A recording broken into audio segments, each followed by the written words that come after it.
कोयटा में इस वक्त भी जो सर्च और कॉम्बिंग ऑपरेशंस हैं वो जारी हैं। अदरवाइज सिचुएशन पूरे बलूचिस्तान में नोशकी और कोयटा समेत नॉर्मल है। जो दहशतगर्द इन कार्रवाइयों में मारे गए हैं उनकी शनाख्त का अमल जारी है। बिस्मिल्लाहिर्रहमानिर्रहीम। मोअज़्ज़ज़ साफ़ी हज़रात, आप सबकी आमद का शॉर्ट नोटिस पर बहुत बहुत शुक्रिया। आप सबको आज यहाँ मदऊ करने का जो मकसद था वो 31 तारीख़ को जो दहशतगर्दी के वाक़यात शुरू हुए उसके बाद जो सिक्योरिटी फोर्सेस के ऑपरेशंस थे, जो क्लियरेंस थी, उसके मतलब कुछ अपडेट्स आपके सामने रखनी थी। अब तक जो सूरत हाल है उसमें अपडेट्स में 216 दहशतगर्द जो है वो जानों वासिल हो चुके हैं, जबकि 36 सिविलियन मासूम इंसानी जानों का नुकसान हुआ है। जबकि सिक्योरिटी फोर्सेस के जो 22 जवान हैं उन्होंने जामे शहादत नोश की है। कोयटा समेत जिन 12 मकामात पर दहशतगर्दों की जानिब से हमले किए गए थे, सिक्योरिटी फोर्सेस की जानिब से मौसर जवाब दिया गया। माँ सिवाय एक नोशकी के बाकी तमाम जगहों को इब्तदाई दिन ही क्लियर कर लिया गया था। लेकिन कोयटा में इस वक्त भी जो सर्च और कॉम्बिंग ऑपरेशंस हैं वो जारी हैं। अदरवाइज सिचुएशन पूरे बलूचिस्तान में नोशकी और कोयटा समेत नॉर्मल है। कोयटा में अब तक जो सर्च और कॉम्बिंग ऑपरेशंस हैं उसमें 100 के करीब मशकूक अफराद को हिरासत में लिया गया है और उनसे तहकीकात की जा रही हैं। और इस सर्च और कॉम्बिंग ऑपरेशन के दरमियान न सिर्फ छोटे गैर कानूनी हथियार बल्कि RR guns, anti aircraft guns और आरपीजीज भी कुछ घरों से बरामद हुई हैं। और उसके अलावा जो दहशतगर्द इन कार्रवाइयों में मारे गए हैं उनकी शनाख्त का अमल जारी है। और जैसा कि चीफ मिनिस्टर बलूचिस्तान सरफराज भुगटी इससे पहले भी मीडिया पे कह चुके हैं कि जिन फैमिलीज़ के बच्चे इन दहशतगर्द तंजीमों के साथ हैं, हमने पहले भी बारहा उनसे रिक्वेस्ट की थी कि अपने बच्चों के मुतालिक सिक्योरिटी इदारों को, डिस्ट्रिक्ट एडमिनिस्ट्रेशन को या पॉलिटिकल लोगों को आगाह करें। अगर उनकी जानिब से आगाह नहीं किया जाता और शनाख्त में कोई चीज़ सामने आती है तो उस फैमिली के अगेंस्ट भी एक्शन लिया जा सकता है और उसके लिए कानून में जगह मौजूद है। इसके अलावा कोयटा में सेकेंडरी के 8th और 9th के इम्तिहानात होने हैं आइंदा चंद रोज़ में, वो शेड्यूल के मुताबिक होंगे। पोलियो की कैंपेन भी जो है वो शेड्यूल के मुताबिक जारी रहेगी माँ सिवाय नोशकी के।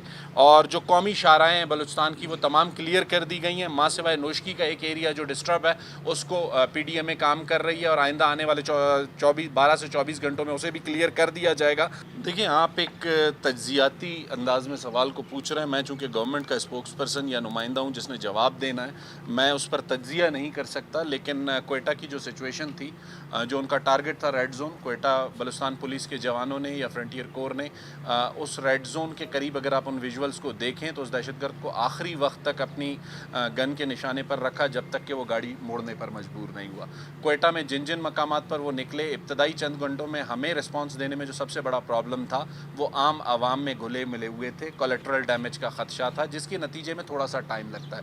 नोशकी एक जगह थी जहाँ पर हमें थोड़ी सी प्रॉब्लम हुई और प्रॉब्लम होने की वहाँ भी बुनियादी वजह कोलेटरल डैमेज से बचना था। और जिन शाहराहों की बंदिश की आप बात करें, इस वक्त तमाम शाहराएँ खुली हुई हैं। सिर्फ जो रात के हवाले से हमारी एक ओल्ड SOP गुज़िश्ता 1-2 माह से जारी है, हम उसी SOP को फॉलो कर रहे हैं। नोशकी में चूँकि उन्होंने रोड को डैमेज किया है बम धमाकों से, उस पर टीमें CNW की, PDMA की काम कर रही हैं और 12 से 24 घंटों में वो भी क्लियर हो जाएगी। रेड जोन उनका टारगेट था बज़ाहिर जो हमें नज़र आता है। दूसरा, हमजा साहब ने अभी अपडेट किया है कि जहाँ पर सिर्फ सर्च ऑपरेशंस या कॉम्बिंग ऑपरेशंस हो रहे हैं वहाँ थोड़ा सा इंटरनेट हो सकता है डिस्टर्ब हो, उसमें थोड़ी सी खलल हो, लेकिन आज शाम से कोयटा का जो इंटरनेट है वो रिस्टोर हो जाएगा। देखिए, जिस किस्म की हम सिचुएशन में हैं उसमें मल्टीपल थ्रेट्स जनरेट होते हैं जिन्हें सिक्योरिटी फोर्सेस रिस्पॉन्ड करती हैं। और कुछ थ्रेट्स हमें इन वाक़यात के हवाले से भी माजी में थे और उसी के लिए जब हमने जो भी इनिशिएटिव्स लिए थे, जिस वक्त रेड जोन पे अटैक हुआ तो कोई ऐसी सूरत हाल नहीं थी कि आला अफसरान अपने घरों पे मौजूद थे। DIG CTD खुद लीड कर रहे थे, IG पुलिस खुद वहाँ मौजूद थे। तो इट्स मीन कोई थ्रेट या कोई ऐसी चीज़ अलर्ट हुई थी जिस पे इतने हाई ऑफिशियल्स वहाँ मौजूद थे। देखिए, तमाम चीज़ों को देखा जा रहा है और आने वाले दिनों में कुछ और जो प्रोग्रेसेस हैं उस पर चीफ मिनिस्टर एक डिटेल प्रेस कॉन्फ्रेंस करेंगे। मैं इस वक्त कोई ऐसा स्वीपिंग स्टेटमेंट नहीं देना चाहता जिसके नतीजे में कोई नई कंट्रोवर्सी डेवलप हो। जो नोशकी में हमारे सुपरिटेंडेंट साहब थे वो अभी स्टेबल कंडीशन में है, उनको हेल्थ अथॉरिटीज़ लुक आफ्टर कर रही हैं। हमारी उनसे भी बात हुई है, उनकी सेहत बिल्कुल ठीक है, फ़िलहाल वो स्टेबल हैं। उनकी फैमिली से भी हमारा रब्ता है। 2 जेलों के ऊपर हमारा आपको पता ही अटैक हुआ और वहाँ से हमारे जो अंडर ट्रायल प्रिजनर्स भी थे और कुछ सीरियस क्रिमिनल्स भी थे वो अभी एट लार्ज हैं। उनका हॉट परसूट चल रहा है, कॉमिंग ऑपरेशंस भी चल रहे हैं, सैनिटाइजेशन भी चल रहे हैं। नोशकी से और मस्तूम से जैसी हमें अपडेट्स मज़ीद मिलेंगी वो हम आपके साथ विदिन 24 आवर्स शेयर करेंगे।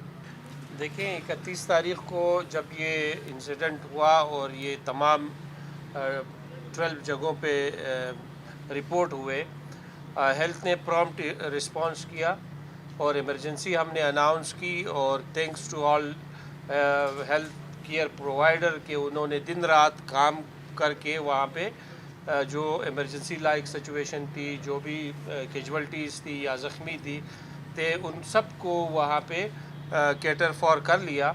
یقیناً اس طرح کے سچویشنز کا جو مینٹل ہیلتھ پہ اس کا اثر ہے، اس حوالے سے جو ہے ہمارا آلریڈی ایک پروجیکٹ چل رہا ہے مینٹل ہیلتھ کے حوالے سے، تو اس پہ کام جاری رہے گا، اور ذہنی طور پر بھی ہیلتھ ڈپارٹمنٹ اور لوگ بھی اس چیز کے لیے یقیناً تیار ہے۔ اس طرح کی جو سچویشن ہے 100 کے قریب مشکوک لوگ ابھی تک ہم نے پکڑے ہیں، لیکن جو تھانوں پر لوٹ مار والے آپ کہہ رہے ہیں ان کی ہم شناخت کر لی ہے، اور چونکہ ان میں اکثریت جو لوٹ مار والے معاملات میں بظاہر ہمیں سویلین نظر آتے ہیں، لیکن ان کے خلاف کارروائی ان کی شناخت کے ساتھ شروع کریں۔ دیکھیں اوور آل جو کیجولٹیز ہیں وہ میں نے آپ کے سامنے رکھ دی ہیں کہ ابھی تک 216 دہشت گرد مارے گئے ہیں، اس کے علاوہ جو ہے 36 سویلین ہیں اور سیکیورٹی فورسز کے 22 اہلکار۔ خواتین ہمارے پاس جو ہیں، میرا خیال ہے جو حملہ ور 2 تھیں خواتین، وہ تو ٹیررسٹ ہیں، ٹیررسٹ ہیں، اس کے علاوہ 3 خواتین ہیں جو گوادر میں جو گوادر میں شہید ہوئی ہیں، جو سویلینز ہیں۔ Thank you.